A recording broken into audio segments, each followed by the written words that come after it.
Ok les boys, il nous reste encore du temps. On donne tout ce qu'on a. Let's go! Salut les boys! Lance en poulet! 109.1 Sport des Sous. Ici Charles Tibert qui vous dit... De retour au World Mime Spike. Yes, fils de chien. Yes, de chien. Ok, fini là! Match nul!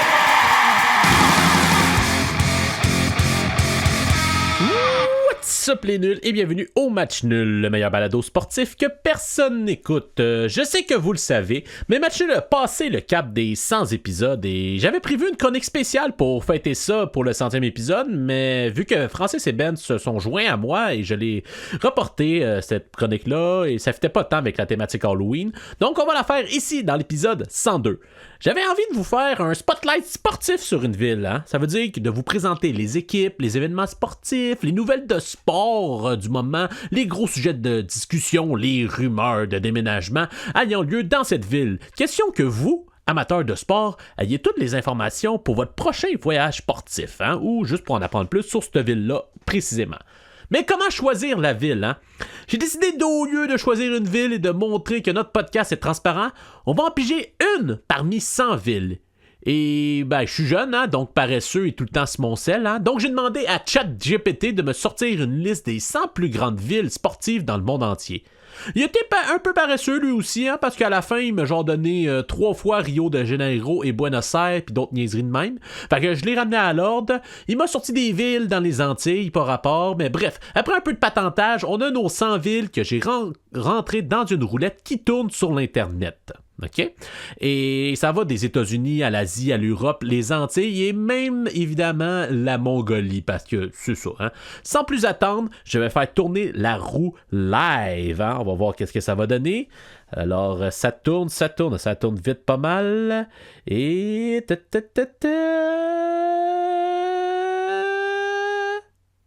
Rome! Ah! Eh bien, Rome! C'est tombé sur une grande ville, une ville italienne, donc voilà. Ça aurait pu être pire. J'avais des capitales africaines et des capitales de petits pays de l'Amérique centrale et de l'Océanie, on finit par le dire. Donc voilà, on va faire une petite pause le temps que j'aille bien lire la page Wikipédia de la ville et les forums obscurs de romains, hein, tu sais. Et au retour, spotlight sur cette grande ville de sport. Bonjour, ici Armand de chez Armand Voyage Sportif 2.qc.ca. Si vous m'écoutez en ce moment, c'est que vous avez la chance de profiter d'une offre qu'on pourrait qualifier d'alléchante.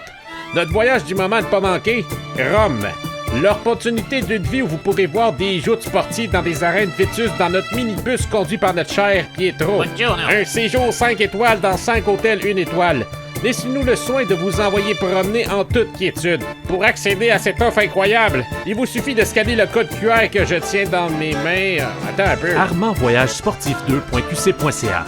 Les voyages sportifs qui voyagent. Vous êtes chanceux parce qu'on est vraiment passé proche d'avoir pogné Houston.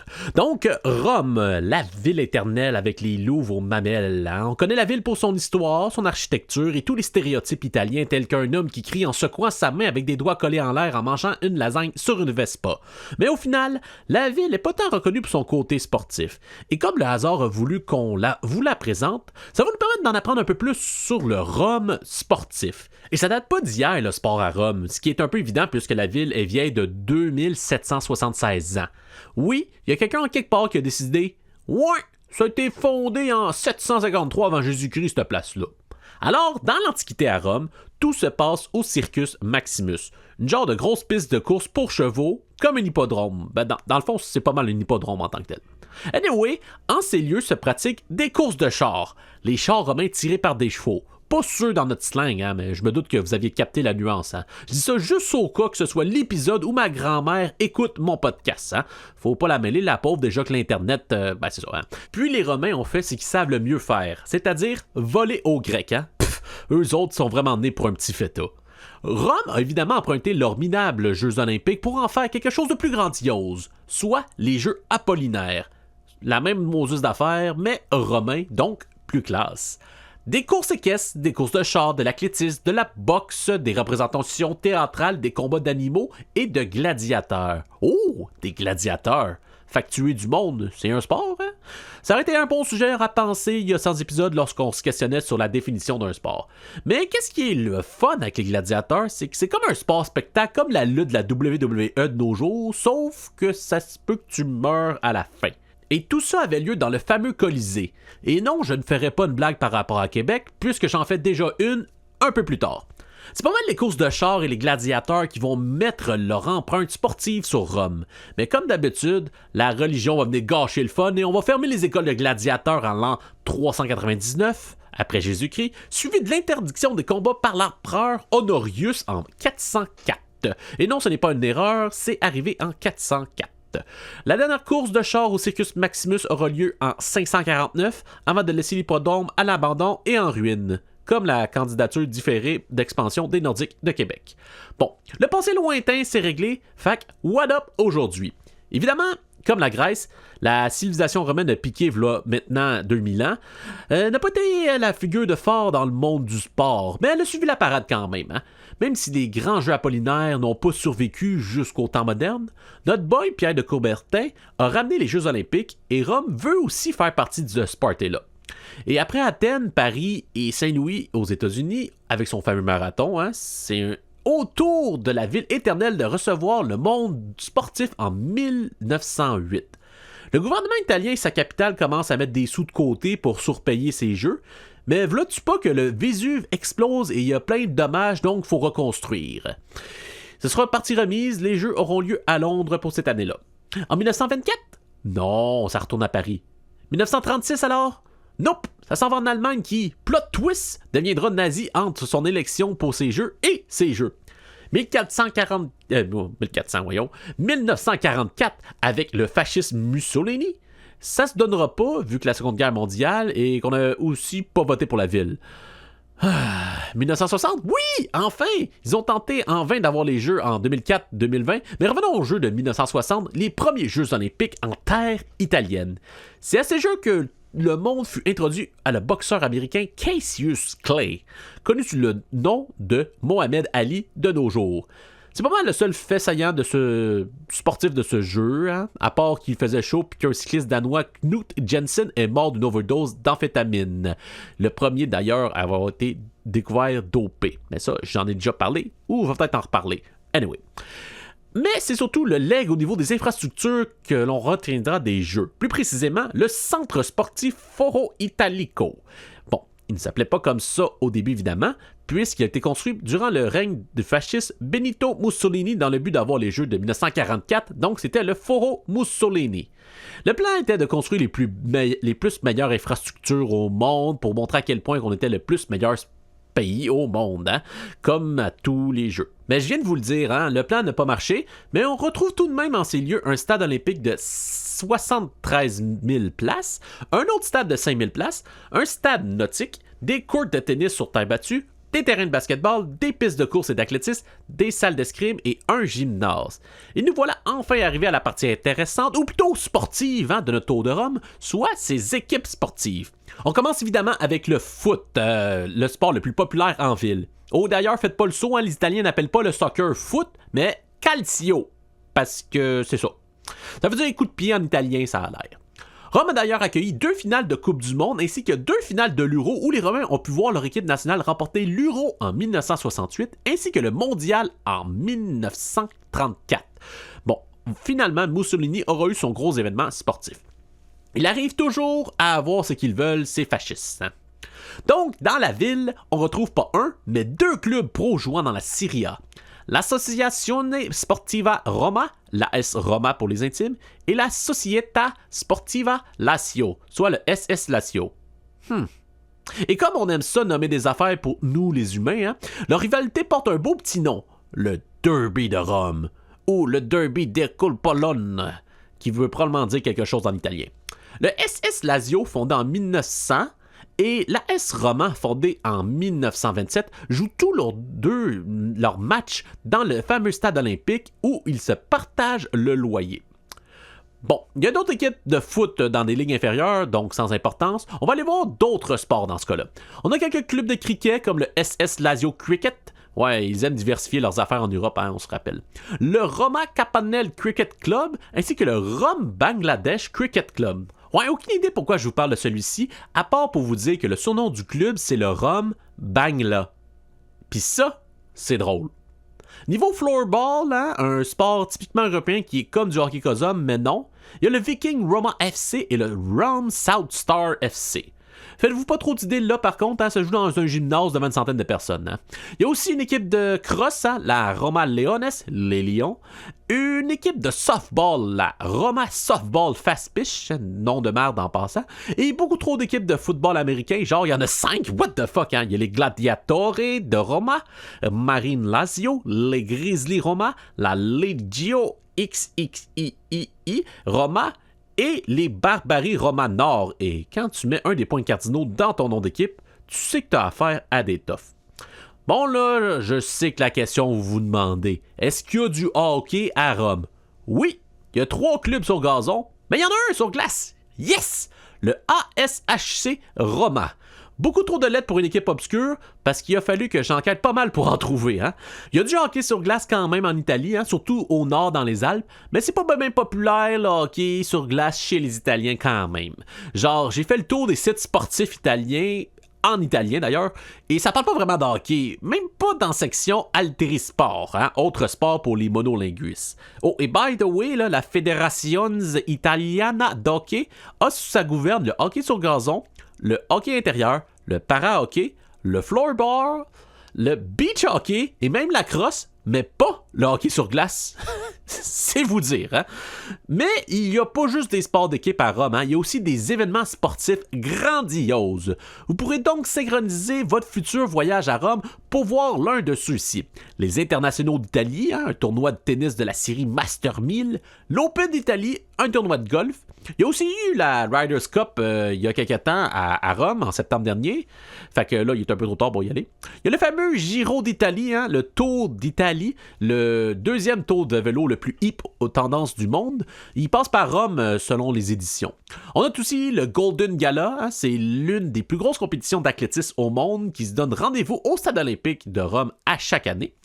Et il faut pas oublier aussi le E-Prix de Rome en Formule E, mais... Oui, dans le fond, parce que, en tout cas, nous sommes rendus au potin sportif de Rome, dans le fond. Vous allez voir, ça va donner plus clair après. Oui, on fait le tour des forums romains pour vous. C'est excellent, ça. Ah, et donc, on a sorti les rumeurs et les nouvelles du moment qui font jaser sur les forums romains. Alors, le E-Prix de Rome, pourquoi faut-il l'oublier? Mais parce qu'il a été retiré du calendrier de 2024, hein, ça a l'air que le circuit de Rome ne fait plus l'affaire pour les nouvelles monoplaces de la Formule 1 et il faudrait soit changer de circuit ou c'est bye-bye. Surtout qu'il y a eu un gros carambolage là l'an passé. Sinon, dans les nouvelles romaines, on s'inquiète sur la tendance qu'ont les jeunes à se filmer en direct sur les réseaux sociaux tout en conduisant rapidement leur auto. Et il y a eu 2 décès de la sorte récemment à Rome. Vous voyez comment on est tous cons égales partout dans le monde, hein? Ça fait du bien quand même de se rappeler que la stupidité s'internationalise. Pour finir avec notre tour des forums romains, on a appris le mois dernier que la candidature conjointe de l'Italie et de la Turquie pour l'Euro 2032 a été choisie. Hein? Un fait tout naturel, ça, hein? Autant que des kebabs dans un risotto. Voilà! C'est notre tour de notre spotlight sportif sur la ville de Rome. Je pense que j'ai aimé faire ça quand même. Hein? Je vais probablement refaire tourner la roue dans quelques épisodes pour pogner une autre ville. C'est l'heure d'une petite pause et au retour, on jase ce qui ne va pas dans notre société. Ouais, on devient un podcast de même. Hey bro, check mes nouveaux mags. Kevin, un jeune homme de Laval, a tout pour lui. Une belle vie, un beau char, des nouveaux mags. Tout allait bien jusqu'à ce qu'il drift trop longtemps. Check bien mon drift, il se pousse sur le micro en même temps que la radio, bro! Où est-ce que je suis? Halte! Qui a écrasé mon vignoble? What the hell, je suis où, man? Mais il se rendra compte qu'être dans le passé en romantique, ce n'est pas Laval. Monsieur Civic, pourquoi tu m'appelles de même? Moi, je suis Kevin. C'est pourtant écrit Civic derrière votre véhicule. D'ailleurs, vous n'avez pas le droit de le laisser ici. Yo, calme-toi, Astérix, pas écrit que je peux pas me parker ici. Saisissez-le par Jupiter! Excusez-moi, mais oh là là! Qu'est-ce qu'il y a? Yo, t'es aussi belle qu'une déesse grecque. On le tient! Reculez, impératrice! Ne lui faites pas de mal, je le trouve Exotique. C'est la femme de l'empereur! Mais chaud dans Nesty, bro. Si vous gagnez la course au Circus Maximus, je vous laisserai être l'amant de ma femme. Cet été, Suivez les aventures d'un Lavallois dans le passé. Mais tu n'es plus à Laval, Civic. Tu es en Rome antique. Pour toi, je peux bien être romantique, babe. C'est l'heure de la course de char! Il était temps. Lâche-moi bien de dépasser le cadre. Very Overclock Clutch à Rome. Version française de Time Drift. À l'affiche seulement dans les cinéparcs. On a souvent entendu parler de radio poubelle, hein? Tu sais, ceux qui chialent tout le temps avec un langage un peu cru et des idées que certains classeraient dans la filière d'extrême droite, hein? Vous voyez de quoi que je veux parler, hein? Ben, je me suis posé comme question à quoi ça ressemblerait une radio poubelle, mais de sport. Sur les ondes de Radio WTF. Voici Sport ta gueule avec Dom, Mad, Thériault. La mairesse veut mettre une piste cyclable devant chez nous. Puis là, je dois mettre mes vidanges plus loin, mais à une heure bien précise, sinon je suis pas une contravention comme celle-ci encore. Hey, la vidange! Pense donc à mes vidanges avant tes hosties de bessic! En tout cas, bienvenue à Sport ta gueule, hein? On reçoit à l'émission tantôt le pilote de la série NASCAR, Patrick Morin, qui a d'ailleurs changé son nom pour son nouveau commanditaire, hein? Bien mieux que son dernier nom, hein? Faux Sceptique Gagnon et Fils. Mais avant tout, voici une vraie nouvelle sportive digne de foi. Faites-vous confiance, c'est moi qui l'ai trouvé. On a reçu la carte de la dernière ronde de golf de Donald Trump. C'est 20 coups sous la normale. Hein? C'est-tu pas merveilleux, ça, hein? Dire qu'il y en a qui radotent sur lui. C'est un mauvais président, gna gna gna. Mais quand il fait quelque chose de bien, surprise! On n'entend rien là-dessus. Hein? Il en parle pas de ça ailleurs. Vous pouvez quoi, hein, les médias sportifs? Juste le Canadien pis rien d'autre? Tu sais quoi? Fuck les médias sportifs, hein? Les médias sportifs, hein? Leurs fausses rumeurs, là, pis leurs fausses nouvelles avec leur woke pis leur LGBTQ code QR, là, du Big Pharma corrompu avec le gouvernement pis les aliens qui veulent juste prendre nos infos dans le vaccin pour empêcher de voir la Terre plate. Bon, je les ai toutes sorties de mon système, là. On va être prêts à jaser de sport, la gang, hein? Qu'est-ce qu'on a au menu de l'émission, Félix? Ben, on a les trios du Canadien à l'alignement et les résultats de la game de foot d'hier. Chris Félix, pour la dernière fois, c'est quoi les 3 seuls véritables sports? Les courses motorisées, l'alpinisme et les toréadors. C'est ça! L'auteur Hemingway le dit sur une compte Facebook. Je suis lettré, moi, pareil, là. Donc, on va changer de NASCAR. J'ai les données préliminaires de la piste de course de Talladega, là. On va lire ça un peu. 89 degrés, humidité des lignes tracée à 34%, surface refaite avec l'asphalte qui provient du Mexique pour une première fois. De l'asphalte mexicaine sur une piste de NASCAR. Qu'est-ce que c'est ça? Celle du Missouri était pas correcte? On veut-tu dans un monde de morons d'épais de siffleux de trou de cul en fa dièse? J'en parle mes mots, toi, Félix, t'es-tu d'accord? Non. Tu sais quoi? On ouvre les lignes. Ouais, c'est les lignes ouvertes, hein, toujours présentées par notre partenaire depuis toujours, le bar de danseurs chez Dubé et filles. Ouais, c'est ces filles qui s'occupent de la place à cette heure. Du bien bon monde là-bas, hein, que des vrais. On a un premier appel, bonjour. Oui, allô, c'est Madame Yolande. Je veux juste vous dire que je vous trouve très bon et que vous avez un très beau programme. C'est gentil. C'est quoi votre opinion, Madame Yolande? Moi, j'ai déjà roulé, en fait, mon mari a déjà roulé sur l'asphalte mexicaine et Uh-huh. c'est scandaleux. Ah oui, ben expliquez-nous donc ça, pourquoi c'est scandaleux. Le NASCAR ne devrait pas prendre de l'asphalte du Mexique, mais tous les Mexicains les mettent là où ils se doivent, en prison. En tout respect, Madame Yolande, vous manquez le point. On s'en calisse de l'asphalte mexicaine, hein? C'est pas une bonne graine pour les chars de NASCAR, ça. Y a aucune bonne graine qui vient du Mexique. Bon, leur seule bonne graine, ça pourrait être leur café, mais même là, ça me fait chier noir. Oui, eux aussi devraient être en prison. Bon, maintenant, on passe à une chronique un peu plus sérieuse. On va arrêter les niaiseries, hein? Le gouvernement du Québec nous a confié la lourde tâche de régler les problèmes du sport. Tu sais, tout le monde se plaint tout le temps sur plein de sujets, surtout sur les réseaux sociaux, hein? Et il est donc de notre mission de mener une commission parlementaire sur le sport, mais comme toutes les autres commissions qui se respectent, on veut que ce soit fait dans l'anonymat pour pas que les médias en jasent trop. Fait que voilà pourquoi cette commission se déroule sur le meilleur balado sportif que personne n'écoute. Pour ce faire, on a déniché 2 commissaires qui vont venir présider cette grande commission, hein? Notre premier animateur d'un podcast émergent obscur qui connaît un peu trop de trucs weird sur le monde du sport, c'est-à-dire moi. Et notre deuxième commissaire est un expert en leadership et il est le département marketing de Match Nul à lui tout seul. Bienvenue, Maxime Poliquin. Bonjour. Oui, hein? Donc, les commissaires Poliquin, hein, la commission Poliquin, aura la lourde tâche de régler 3 problèmes du monde du sport. Et comme on est mandaté par le gouvernement, il aimerait être capable de régler ça rapidement, efficacement et simplement. On doit recommander une solution pour ces 3 problèmes-là. Hein? N'est-ce pas, commissaire Poliquin? Ouais, c'est une assez bonne tâche, si je suis honnête avec toi, mais je pense qu'on va trouver moyen. Surtout qu'on a ensemble à peu près, je sais pas, 120 QI. Là. C'est ça. Je pense qu'on devrait être. Je sais pas si c'est partagé équitablement, mais on a 120. Il y a quelqu'un que ça. Ah, c'est ça. Reste à deviner c'est lequel. Donc, C'est ça. et à quel endroit on peut savoir les problèmes dans le monde du sport? Je vous l'ai dit tantôt, c'est dans les commentaires sur les réseaux sociaux. Et on sait qu'en tant qu'élite de la société sportive, hein, on peut parfois, tu sais, toi puis moi, là, on peut être déconnecté de la réalité du sport. Hein? C'est pour ça que les commentaires vont pouvoir nous aider à nous éclairer sur les vrais enjeux du monde du sport. Ben, c'est la voix du peuple. Hein? C'est quelque chose qui est amené au temps des Romains pendant les forums. Oui, justement, Le on en a parlé forum beaucoup est au début rendu dans l'épisode. Hein. Exact. Mais là, les forums, c'est rendu sur Reddit, c'est rendu sur X, a.k.a. Twitter, c'est rendu sur Instagram. Instagram, ouais. Puis, Instagram. on va commencer avec un premier sujet, la surutilisation de Taylor Swift par la NFL. Pour ceux qui ne savent pas, ben, Taylor Swift, elle sort avec Travis Kelce, le receveur rapproché des Chiefs de Kansas City. Puis la NFL a publié sur Facebook une publication avec Taylor Swift qui était là avec la maman de Taylor Swift. La maman de Travis Kelce, c'est-à-dire Donna Kelce. Je sais pas si Taylor est chillé avec Donna. Ouais. Moi, qu'est-ce que ça me fait penser? C'est le rapport au football, là, on commence à être un peu éloigné. Là, on parle d'un joueur de football, OK, ça c'est correct, ça n'a pas au football. On parle de sa blonde, OK, là on s'éloigne un peu, mais là on parle de la belle-mère, de la blonde, du joueur de soccer. De football, excusez.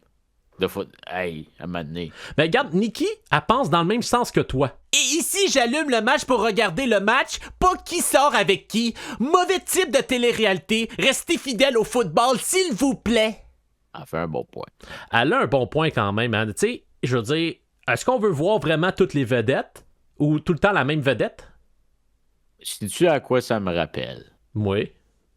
David Beckham puis Posh Spice. Posh Spice. Même si j'étais pas né, j'ai regardé le documentaire sur David Beckham sur Netflix, je lui dis hey, je m'en souviens de ça, même si j'étais pas né. Fait que David Beckham, grand joueur de soccer, star international, se met à sortir avec une autre star internationale, a.k.a. Posh Spice, des Spice Girls. Puis là, pouf, ça en parle partout, mais là, le monde parle plus tant du sport. On parle des individualités puis des relations autour de ça. Tu vois-tu le problème, là? Souvent, les coachs n'aiment pas ça, parce que ça fait perdre le focus. Ben, c'est justement ce que Matt est en train de dire aussi. Ceci est une disgrâce, une insulte au football et à la NFL. S'il était intelligent, il se transformerait en Forrest Gump et ne ferait que courir et courir sans regarder en arrière. Attendez qu'il commence à faire des mauvais jeux et à être benché et viré aussi, peut-être. Ça reste une possibilité, hein, être viré parce que tu sors avec une star internationale. Moi, je préfère l'avenue du Forrest Gump. Puis, tu sais, là, devenir. Là, vraiment, Kelce aurait pris une coupe de commotion dans le fond, qui serait rendu à peut-être, je sais pas, 55-60 de QI, puis il décide de courir, mais tout va bien pour lui. Oui. Tout. Puis, il y en a d'autres, des petits comiques. Moi, je regarderais ce film-là parce que j'ai beaucoup aimé Forrest Gump. Fait que le commentaire de ce jeune-là, c'est bien. Ouais. Puis il y a Bob aussi qui dit quelque chose qui est quand même vrai. J'entends une chanson country s'approcher. Comment Travis a blessé mes adorables parties féminines. Je vois un autre Grammy dans le futur. Bon, c'est vrai qu'il y a eu beaucoup de break-up songs par rapport à ses ex avec Taylor Swift. Hein? C'est un peu son trademark. Exactement. Fait que nous, à un peu d'avant-garde, on a demandé... En fait, quelqu'un a déjà fait une tune à partir de l'intelligence artificielle sur un futur break-up avec Travis Kelce de la part de Taylor Swift. Est-ce que tu aimerais entendre ça? Ça va peut-être nous aider un peu. Certainement. You stole my heart, you intercepted it. Now you're gone, have to accept it. Did I meet your mom too soon? Or did I do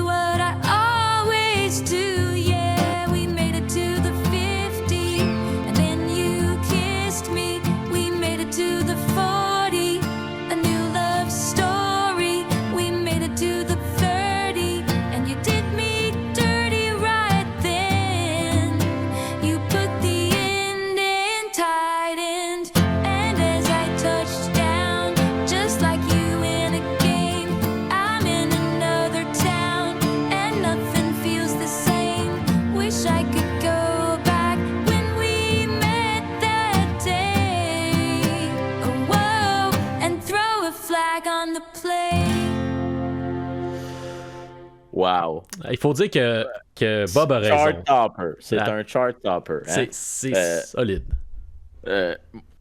Sincèrement, ça serait genre dans mon top 5 Spotify. Fait que tant qu'à moi, on peut continuer à laisser ça aller. Puis voir comment ça se déroule. Au pire, Taylor Swift, elle va trouver l'amour, ce qui est bien aussi. Ouais. Ou elle va faire un album kick-ass, mais tant qu'on arrête d'en parler, C'est ça. On va passer à notre deuxième sujet parce que le temps file déjà. Oui. Joey Saputo et le CF Montréal, ça fait jaser pas mal. On a eu une vidéo sur X du Bologna FC 1909. Une vidéo que suite à une victoire, on voit Joey Saputo chauffer le coco d'un de ses joueurs en débordant d'enthousiasme. Et ça fait controverse à Montréal. Et avant que tu expliques ça rapidement, je vais te faire passer 2-3 commentaires des personnes qu'on a reçues. En premier, de @nul Simon Nul, fait que j'avais pas le choix de le passer. Sait-il qu'il a un autre club à Montréal? On a aussi Deals Wheels qui nous a aussi dit ses commentaires. Check ce con Saputo bro forgot about MTL. Ouais, c'est ça. Puis JFPA barre en bas NNI a aussi dit et avec justesse qu'il aille se faire foutre. Donc, Max, tes premières opinions des commentaires de la commission. Ben, faut comprendre, faut avoir le contexte complet. Fait que, oui, Joey Saputo s'élève avec ses joueurs parce qu'on gagne une game. À l'origine, tu regardes ça, tu te dis, ben, c'est quoi le problème avec ça? Il n'y a pas de problème. Mais son club vient de gagner un match. Mais l'affaire, c'est que la même journée, son autre club à Montréal, que justement nos compatriotes semblaient dire que Joey Saputo oubliait qu'il existait, ben, il avait perdu son match et de fait même perdu sa place en série éliminatoire de la MLS. Donc, c'était quand même spécial de voir le président de ta franchise célébrer à frotter le coco, faire briller ça comme un 9 sunny side up. Ouais, pendant que ton autre franchise vient de se faire éliminer. Il y a comme une ambiguïté. Ouais, puis il y a aussi l'ex-expert du CF Montréal, Jérémy Filosa, qui a partagé cette publication-là. Puis il y a d'autres commentaires qui sont arrivés sous cette publication-là, dont un de @torquefin. Pourquoi M. Pelado n'achèterait pas le CF? Oui, ça c'est une bonne question, ça. Pourquoi M. Pelado l'achèterait pas, le CF? Ben moi, je peux te répondre très simplement, parce qu'il est même pas capable d'acheter une Nordique. Fait que... Ouais, c'est ça. Il y a ça. Il y a ça aussi. S'il est pas capable d'acheter une franchise qui est déjà morte, pourquoi qu'il en achèterait une qui est en train de mourir? Ah, il y a ça aussi, hein. Mais en même temps, il a acheté les Alouettes. Ouais, mais il n'y a pas grande compétition, hein. Une ligue à quoi? 4 équipes puis 6 cheerleaders. C'est ça. Mais en même temps, il y a un autre... Dans la ligue, il y a comme 2 ballons c'est partage, là. Il y a un petit problème. C'est ça. Puis il y a un autre qui a commenté @Martin L81 au barré obliquement comme les Norvégiens 15517 qui a commenté avec précision. Mais t'es pas à Columbus, a tellement un bon propriétaire sacré dans le on se fout de l'impact. Puis là, il s'est mis à taguer tout le monde de BBM Sport. Donc, hey, mon gars, ton message faisait autant de sens que ton username. Attention, hein, on est des commissaires, on n'est pas là pour juger, on est là pour trouver des solutions. Ouais, ça c'est entre toi puis moi. Il y a personne qui écoute ça anyway. Il y a ça aussi. Hein. Puis, en parlant de personnes qui écoutent, on a @degama 2, encore un haut barré obliquement, je sais pas pourquoi, mais 1-4, qui a écrit à M. Filosa, il y a un courriel pour vous joindre, nous aurions besoin de vos conseils. Bonhomme sourire. Ouais, dans le fond, ça c'est une organisation qui fait des ateliers pour les immigrants. Ah, c'est bien. Ben, exactement. Donc, voilà. On va passer à notre troisième et dernier sujet qu'on doit régler comme problème. On a les chandails de hockey LGBTQIA+, retirés par la LNH. Et il y a une publication de Manon Massé sur Facebook qui a résumé un peu la problématique. C'est ça que je me suis basé un peu pour aller trouver des commentaires du vrai monde. Manon Massé a écrit... je prends un extrait parce que c'est un peu long qu'elle écrit. Je ne comprends pas pourquoi la LNH a si facilement plié aux pressions des gens qui sont contre nous en retirant la journée de pratique aux couleurs de la fierté. Ce geste n'est pas anodin dans une période où on oh mon Dieu. Ce geste n'est pas anodin. Alors, en tout cas, c'est pas un geste petit geste à travers dans une période où le monde, les droits de la communauté se fondent comme la neige au soleil. J'aurais dû l'enregistrer d'avance, malheureusement, je l'ai pas fait. Donc, c'est sorti bien. Toi, le retrait des chandails de la communauté, qu'est-ce que t'en penses? Sincèrement, vas-tu écouter une moustachue nous dire quoi faire? Là? Tant qu'à moi, tu mets toutes les chandails noirs. Tout noir. Les bas noirs, les shorts noirs, les patins noirs, même les lacets noirs. La POC est déjà noire, ça c'est correct. OK. Ben, ça va être un peu mélangeant. Non! Hey, pourquoi ce serait mélangeant? Moi, au Tout final... est noir, c'est pas mélangeant, il y a une couleur, Chris. Ouais, mais ben, si les deux sont habillés en noir, ça, je veux dire. Mais... Ouais, tu fais une équipe noire, tu fais une équipe grise. Gris foncé. Gris foncé, ouais. José, elle a une idée, quand même, qui pourrait nous aider dans ce débat-là éternel. Manon, achète-toi donc un club d'hockey, puis tu leur imposeras tes idées. Non, mais les gens peuvent-ils être libres de porter ce qu'ils veulent sans être punis et jugés? Les joueurs qui veulent le porter, qu'ils le fassent, et les autres qui le veulent pas aussi. En tout cas, les autres qui le veulent pas aussi, fait que les deux doivent le porter. En tout cas, anyway. Ouais, fait comme, le monde a le choix, sauf le monde qui sont pas dans mes valeurs. Eux, ils ont pas le choix. C'est ça. C'est le fun, la liberté d'expression, n'est-ce Exactement. T'avais une idée? Oui, j'ai une idée. Ils devraient donner à l'entrée des stades, des centres de hockey, les stades comme le Centre Bell, là, tout ça. Puis même à TV, ils pourraient faire ça comme des lunettes 3D, mais au lieu d'être rouge et bleu, c'est arc-en-ciel. Comme ça cache les couleurs arc-en-ciel, puis tu vois juste comme les shades de gris, peut-être un peu de vert, mais quoi que le vert sur l'arc-en-ciel, mais tu vois que ça fait, ça cancelle tout. On est en 21e siècle, on peut créer ça. Là. Ouais, ça va coûter, je sais pas, 14,50 à produire, tu vends ça 20$, tu fais un bon profit. Les homophobes, ils voient tout en gris puis un peu de vert. Dans le fond, toi, tu veux juste qu'il y ait des lunettes de soleil qui veulent juste enlever toutes les couleurs, c'est-à-dire qu'ils voient rien. Non, ils voient le gris, les shades de gris. Écoute, tu m'écoutes pas, les shades de gris puis un peu le vert. Mais il y a Philippe qui amène un point qui est non négligeable quand même. Question. Pensez-vous que quelqu'un d'homophobe va devenir plus inclusif parce que les Canadiens portent un chandail arc-en-ciel? Par chance, Luc Alexandre était là pour lui répondre sur les réseaux sociaux. Oui. Donc, moi, je pense que c'est quand même un faux problème qu'on a en ce moment. Hein? Les chandails, tu sais, ça n'a jamais été un problème, sauf quand il y a un Russe qui a dit « Ouais, moi, j'aime pas ça. » Je pense sincèrement que ça devrait être à la liberté de chaque joueur de vouloir le porter ou pas. Le forcer à quelqu'un, c'est mieux que de l'enlever complètement. En même temps, ils sont forcés à porter de belles petites pubs de bet99.net sur leur casque. Absolument. Ben là, si les joueurs commencent à choisir les sponsors qui ont sur le casque. Ben, moi, je veux juste dire, rendu là, c'est l'équipe qui choisit. Tu sais, comme, t'es payé des millions. Fait que mets-le, puis au pire, c'est encore là. C'est un chandail. Ça veut rien dire. Ça veut pas dire que tu supportes, c'est juste un chandail. Anyway. Mais Carlitos. Ouais, mais après ça finit avec du monde qui veut avoir des couches bleues puis des couches jaunes à l'épicerie. OK? Mais Carlitos a quand même un point qui vient peut-être clore le débat ici. Salut! Jésus-Christ m'a sauvé et il peut te sauver en effaçant complètement tous tes péchés. Jésus lui dit, « Je suis le chemin, la vérité et la vie. Nul ne vient au Père que par moi. » Jean 14, 6. Ça nous ramène à terre un peu, hein, ce genre de commentaire-là. Hein? Je sais pas si j'ai bien compris, mais il y a personne qui fait venir Jésus sauf son père. Exactement. Nul ne vient au Père que par moi. ça me semble un peu croche pour être chrétien, mais gars, moi, je juge pas. Mais ça me semble un peu LGBT. Fait peut-être que les chrétiens vont être un peu plus... Donc, j'entends je vois le gouvernement qui essaie de m'appeler depuis tantôt. Ils veulent une solution maintenant. Donc, notre solution pour les trois, à première vue, mon commissaire Poliquin, qu'est-ce que ce serait? Ouais. Faut y aller à la racine du problème. Ça vient d'où? Ces commentaires-là, ces problèmes-là, ça vient de où? Ça prend où la popularité? Des réseaux sociaux. Les réseaux sociaux. Ouais. Fait que si on coupe ça à, je sais pas, 4 minutes par jour par citoyen. Fait que t'as le temps de voir 4-5 mimes, une coupe de TikTok. C'était assez rapide. On n'aurait pas le temps. On n'aurait pas le temps de voir Joey Saputo qui frotte le coco parce que c'est quand même obscur. Ben, tu peux le voir, mais pendant que tu es en train d'écrire ton tweet...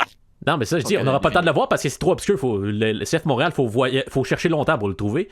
Voilà. Taylor Swift, là, ben, tu l'auras à petite dose parce que tu le verras pas complet. Puis les chandails, c'est ça. Les chandails, c'est du hockey. Fait que, oui, on s'en fout. C'est du hockey. Fait qu'au pire, tu vas le voir à TV, tu vas chialer à ta TV, mais on va pas t'entendre chialer. Bon, ben voilà. Merci, Maxime, pour commissaire Poliquin. On a trouvé une solution. Je l'envoie directement au gouvernement. Et maintenant qu'on a fait notre devoir citoyen, on va commencer à parler des vraies affaires, enfin, dans le podcast. On va passer aux Canadiens en 5 minutes. Ici, au Match Nul, on ose faire différent. Puis le Canadien là-dedans. Des sujets originaux qui couvrent tous les sports. Ouais, mais les Canadiens... On parle de ce qu'on ne parle pas ailleurs. Ah, fait que pas de Canadiens. Match Nul, la Mais balado... ils vont aussi faire série. Ok, on a compris. Voici enfin le segment où on parle des Canadiens de Montréal en 5 minutes. Analyse, débat, opinion, discussion, confrontation, gestion d'entrave, ligne ouverte, ligne fermée, ligne orange, alouette. Non, pas d'Alouette, ni de club de foot, juste les Canadiens de Montréal. Le Canadien en 5 minutes. C'est Je suis en train de préparer une chanson de Noël à la thématique des Canadiens, hein? Donc, je vais faire tout de suite mes vœux pour le nouvel an, car sinon, ça s'en va en février, puis ça commence à entrer dans la catégorie en retard. Donc, je vais faire un souhait aux joueurs et dirigeants et employés du Canadien. On va commencer par Cole Caulfield, hein? Je te souhaite une saison de 100 buts, hein? Je l'ai dans mon pool, fait que... Ah ouais, produis mon gars! Nick Suzuki, je te souhaite d'arrêter de renifler en entrevue, hein. Non, sérieux, écoutez-le, là. Il renifle aux 4 secondes, le mec, hein. C'est pas bon pour tes sinus, bro. Logan Mayo, hein, je te souhaite que ta fausse blonde influenceuse sur les réseaux sociaux, ben, qu'elle arrête juste, hein. Bon, tu sais, là, je viens de donner un peu d'exposure en parlant d'elle, mais en même temps, on est le meilleur balado sportif que personne n'écoute. Donc, je viens peut-être de la jinxer un peu, genre, je viens d'enlever un peu de son exposure en faisant ça. Brendan Gallagher, hein, je te souhaite qu'avec ton gros contrat, de l'argent qui te reste, que tu pourrais t'acheter un char à ton image. Hein. Je pense comme ça, là, un Dodge Ram. Hein, le Dodge Ram. Le courage, parce que tu en as. La légende, parce que ça devient une légende tellement que ça fait longtemps que tes bonnes années ont eu lieu. Hein. Et Ram, parce que t'es un bélier qui fonce dans le tas. Ouais, je suis en train de me magasiner un char, puis la radio poubelle de tantôt m'a un peu influencé, on dirait. Je suis un roi d'avoir la pression d'être le meilleur joueur québécois dans la LNH, le prochain. Hein? Et la compétition est pas forte, hein? T'as juste à être meilleur qu'Alexis Lafrenière. Hein? C'est assez bas. Kirby Dak, je te souhaite de devenir un androïde, parce que ça va être plus simple de réparer tes pièces mécaniques à chaque fois que tu te blesses. Hein? C'est moins compliqué. Sean Monahan, je te souhaite de ne pas être échangé contre un jackstrap plein de marde, hein? Parce que on serait pas... Ou mettre le jackstrap plein de marde avec nos duos d'attaque. Hein? Ça va être un peu trop compliqué, fait que c'est mieux que tu restes ici. À Bird Jacky, je te souhaite que ton règne de shérif de la Ligue soit aussi long que l'hymne américain. Caden Primo, je te souhaite d'avoir toi aussi un burger en ton nom au McDo. Genre le restant. Hein, fait avec les viandes de la veille. Martin Saint-Louis, je te souhaite de finir à comprendre comment ça marche les gardiens de but pour que tu puisses enfin t'impliquer dans leurs décisions sur eux. Hein, petite piste pour commencer à t'aider à comprendre. C'est les joueurs qui sont les plus habillés et qui arrêtent les rondelles. Ils sont souvent devant le but, hein, petit indice. Kent Hughes, je te souhaite un choix de première ronde qui a de l'allure. Hein? Un gros centre de préférence, hein, qui marque des buts aussi. Ah, puis qui est bon en défense, puis sur les mises au jeu, puis il sait vendre la game. Ah, puis québécois, pourquoi pas. Hein? As-tu trop te demander, Kent? Jeff Molson, je te souhaite une autre glace extérieure pour les Canadiens, hein, on est dû en quelque part. Hein. Puis repeindre ton foutu logo du CH sur le Centre Bell. Hein. Il est tout décoloré comme tes chandails de pratique lors de la soirée de la fierté. Parce que là, il n'y en a plus. Fait que c'est pour ça qu'ils sont décolorés. Parce qu'il n'y a plus de couleur. Je sais pas si vous voyez un peu, je veux dire. Qu'est-ce qu'on est? Jeff Gorton, je te souhaite d'installer Duolingo sur ton cell, hein, pour que ce soit plus facile d'apprendre le français. Hein, Los Hombre Beben Leche, hein, tu vois, ça a marché pour moi pour l'espagnol. Je suis fluent et j'ai pu comprendre tout l'italien dans le truc qu'on a fait de Rome tantôt. Le gars de l'équipement, je sais pas t'es qui, mais je te dis tout de suite de commencer un petit calepin de notes avec plein d'anecdotes, comme ça tu pourras te passer au cash en écrivant un livre une fois à la retraite. Diane Bibo, je te souhaite d'apprendre 2-3 nouvelles tunes parce que, ouais, tu sais, mettons, la petite tune du début, on commence à la connaître. Hein?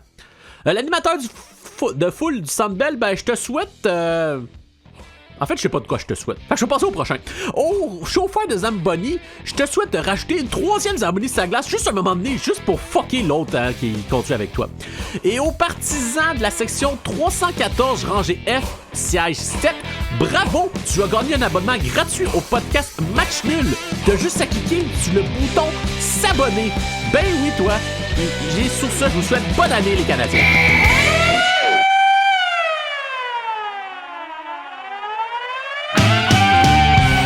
Il est Nordiques de Québec là-dedans. Ça fait 5 minutes que tu parles, tu me laisses pas parler. Il serait temps qu'on parle d'eux un peu. Mais qu'est-ce que vous faites? Ouais, ok. Les Nordiques, envoie-moi 1 minute. Notre ministre des Nordiques est à l'action, gang! Ouais, il veut rencontrer à nouveau Gary Bettman en novembre à New York, parce que là, tu sais, il y a des rumeurs d'expansion encore, puis là, il faut reparler à Bettman pour lui dire que la candidature de Québec est différée. Donc, s'il y a un nouveau processus d'expansion, Québec doit être là! C'est tout pour l'épisode 102 de Match Nul, hein? Prochain épisode, direction Noël, oui! Ça veut dire une nouvelle comédie musicale, le Père Noël, pis nos niaiseries habituelles, hein? Merci au commissaire Funkin pour sa participation dans la commission sur le sport, et on se retrouve le mois prochain pour un nouvel épisode de Match Nul.